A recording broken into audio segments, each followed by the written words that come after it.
Бұл жолға SQL сабағында біз апдейтпен танысамыз. Яғни апдейт дегеніміз не? Бұл дегеніміз бізде бар жазбаны өзгерту.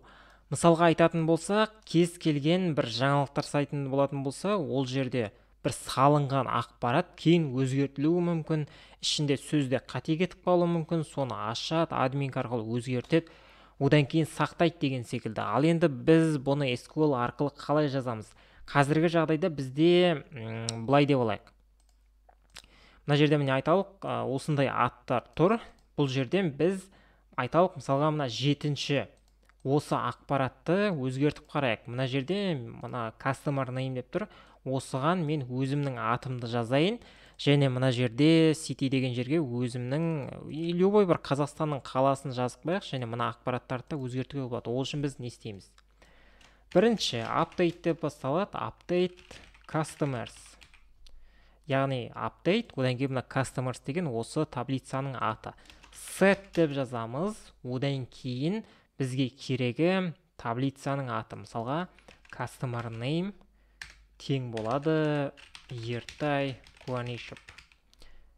Үтір қоямыз, және city. City тең болады Алматы.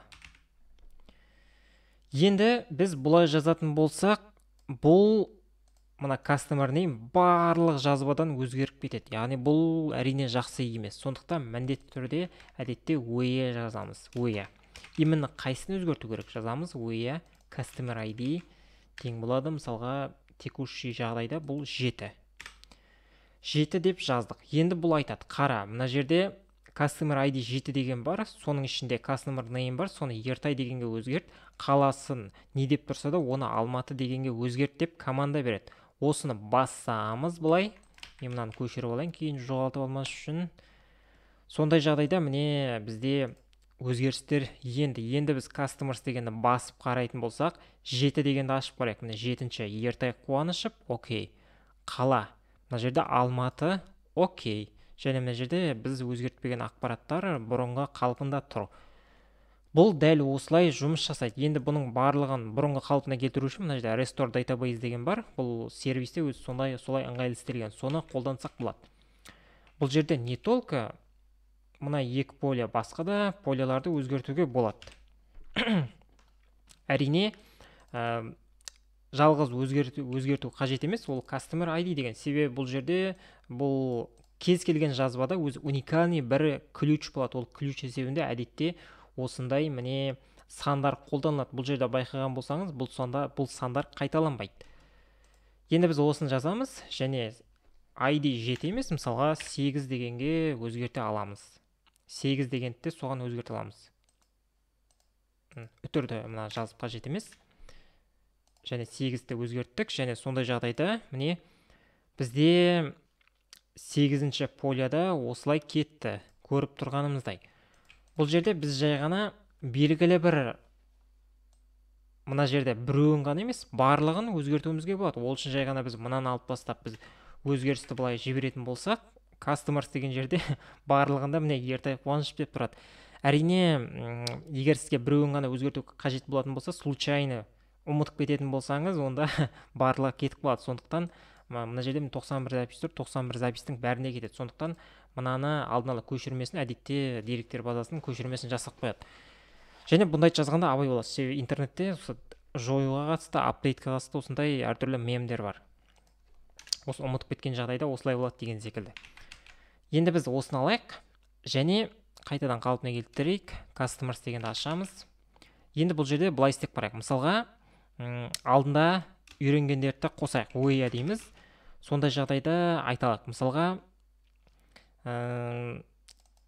айтайық city тең болатын болса Берлинге, және немесе мына жерде city тең болса Лондонға. Сондай жағдайда бізге Берлин мен мына жерде Лондон дегенге тең болып тұрған барлық поляларды осылай өзгертеді. Міне көрейік. Мына жерде міне 7-еуіне өзгеріс енді деп тұр. Ол көбірек болуы мүмкін. Егер қарайтын болсақ, міне мына жерде біз жазғанымыздай жаңағы Лондон және біз жазған қалаларды солай өзгертеді. мына жерде міне Ертай Қуанышев деп тұр. Қаласының атын міне өзгертіп жіберді, және мына жерде де міне Ертай Қуанышев деп тұр, және мына жерде. Яғни жаңа условияға келетіндерді сол жерден өзгертіп шығады. Қайтадан қалпына келтірейік. Және customers'ты ашамыз. Және қосымша түрде солай жаза берсек болады.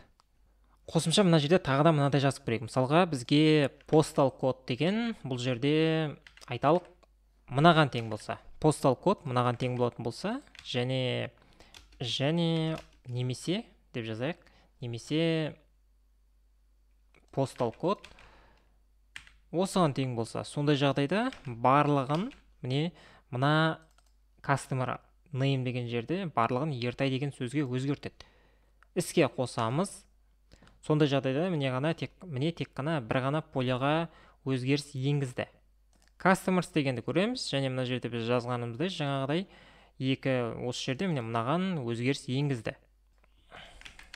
Біз қосымша мынадай код жазып көрейік. Сондай жағдайда бізде postal код егер осыған тең болатын болса, онда біздегі мына жердегі деректерді өзгертеді. Қазір мына жерде біріншісін алдым. Енді мен базада қанша сондай postal коды бар, данный бар екен мен білмеймін. Іске қосайық, сол кезде біреуі өзгертіледі. Customers дегенді басамыз, және мына жерде көріп тұрғанымыздай барлығы Ертай дегенге өзгертілген. Енді сосын тағы да былай жасасақ болады.